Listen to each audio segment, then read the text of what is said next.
Hello students, welcome to Teja Online Tutorials. This video on grade 10 chemistry, chemical reactions and equations.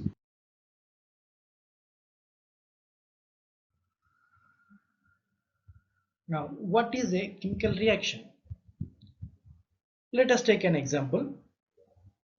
The previous example that we already taken, that when we take a magnesium ribbon, if we burn that magnesium ribbon, during that burning, it combines with the oxygen and forms a product called magnesium oxide powder, like ash in color. It looks like ash, so that is nothing but magnesium oxide it forms. It means the magnesium is one compound.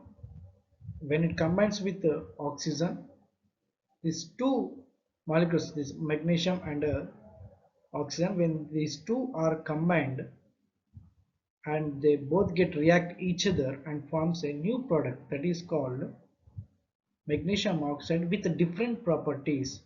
So this is known as a chemical reaction.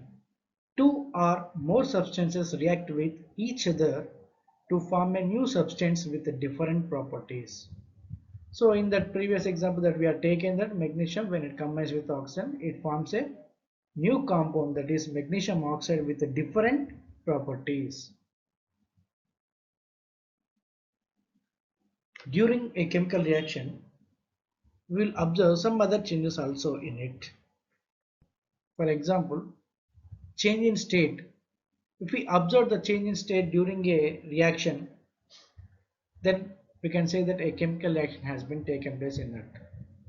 Example, when wax is burned, the water, it forms water and carbon dioxide are forms. When during the burning of the wax, it turns into from solid state to liquid state and then to gas state. Here the physical states are combined, completely changing. At that time, it forms a new compounds called water and carbon dioxide. So that is also results uh, a chemical reaction taken place in it. If we observe any change in color, if any two compounds are combined, if we observe any change in color in them, then we can say that a chemical reaction has taken place in it. For example, when potassium permanganate reacts with citric acid, and then the color of the potassium permanganate changes to colorless. So it results, we can say that a chemical reaction has been taken place in it.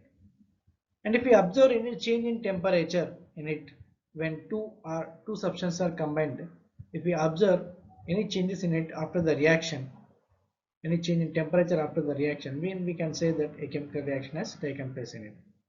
For example, when quicklime, it means nothing but calcium oxide, reacts with water, it forms a slaked lime, that is calcium hydroxide, which results the change in temperature.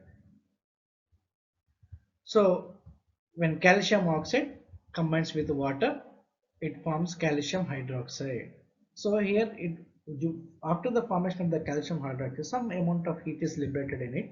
So that is nothing but change in temperature. Initially, when we are taking calcium oxide, there is no temperature in it. If we feel very cool, then after, when it reacts with water, it forms calcium hydroxide.